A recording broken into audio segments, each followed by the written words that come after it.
team checking in with an Exam Coach podcast. On the way into work, rolling in early, actually switching up my routine a bit. I left my gym stuff at work the other day, so today I'm going in and going to get some good work done in the morning, win that first half of the day more than usual.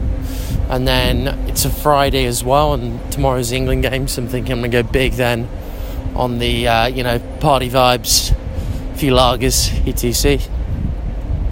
But I want to make sure that I'm fresh, so this Friday I'm not going to go out, I'm just going to chill. So what I'll do is I'll use the gym as my last activity in the day to stop me from drinking or cutting loose too much throughout the day, and then I'll have to keep myself honest. And in peak mental and physical state to hit the gym properly.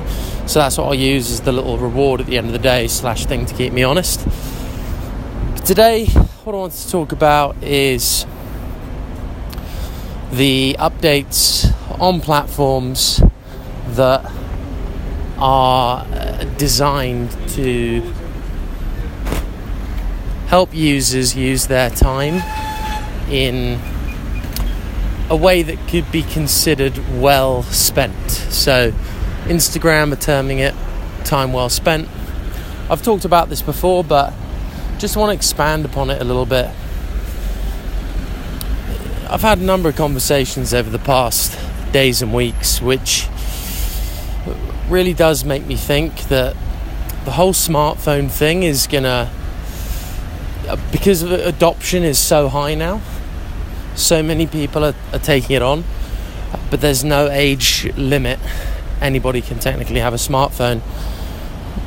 But with other substances or things which are classified as addictive, and when something's addictive, it's scientifically proven that there are biological triggers that the substance or thing pushes that make us want to do it again and become addicted to it in a way that is very difficult for us to control once you're too far in. So for example, once smoking and that nicotine hit really kind of gets a hold of your system, it's difficult to shake it off.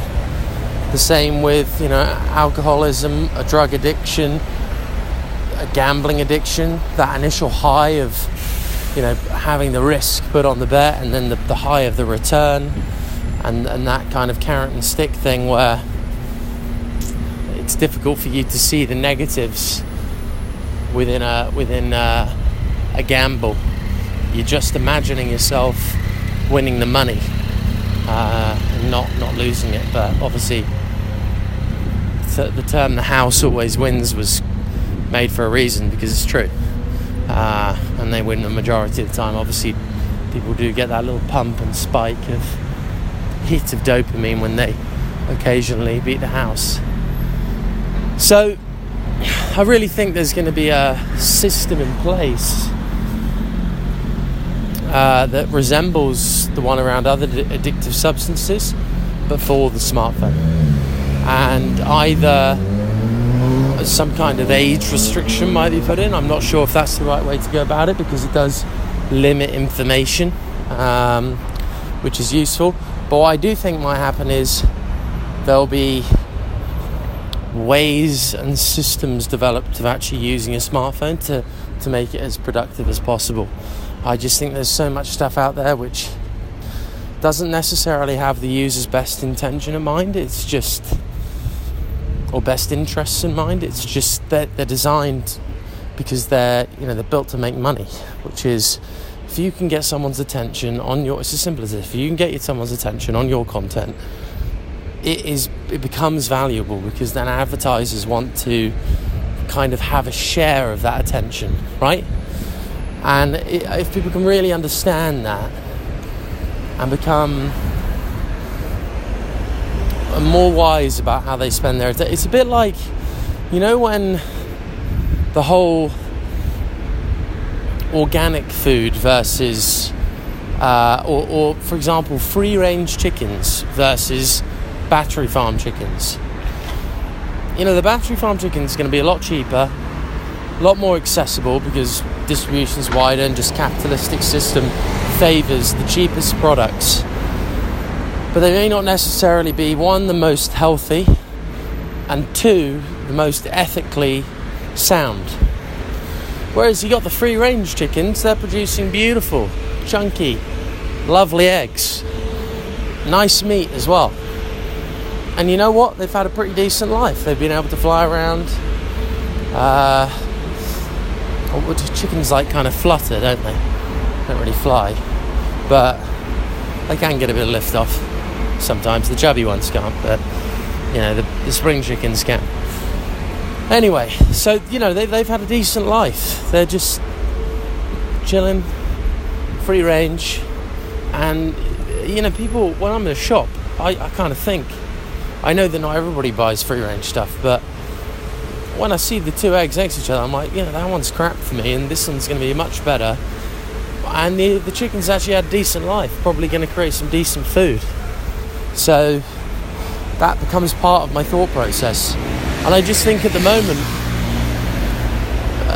the clickbait versus the good content, the trashy, just regurgitated video, or just embellished, exaggerated headline reading is the battery hen version for social media. And the free range option is a little bit more tricky because it's difficult to actually pick out what is good and what is not on social media. But the one punchline, I think, is you decide. So whatever your goals and objectives are, as long as the content that you're consuming on a day-to-day basis ladders up to that and helps you with it. If you want to be a beauty therapist, you should be watching a lot of beauty-related content.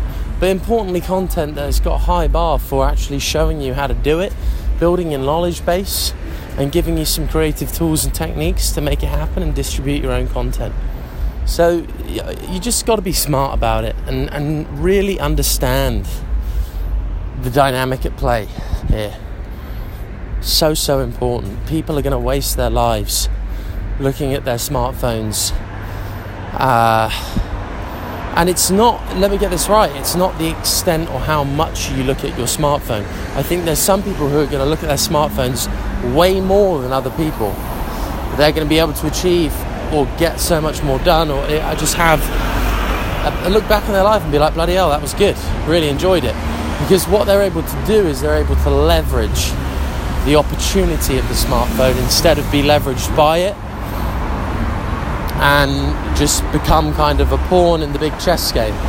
Instead, what they're doing is they're actually playing the chess. They're the one moving the pieces around in the way that best suits them, not the way that best suits everybody else, plus the kind of key capitalist players in the system. That is, the smartphone providers, the companies that operate on them, so pretty much every company in the world, some more than others. That's the studio background sounds, apologies. The motorbikes in the morning. So yeah, I'm gonna leave it there, but have a think. It's really, really important. I think it's a huge skill you can learn. I'm trying to get better at it every single day, and it keeps you happy, keeps you on track. So get good at it, and if you want any help with it, I'll let you know a few tips and tricks I use. It's a combination of physical, what you do on your smartphone, also paired with your mental approach day to day. Anyway, have a good one.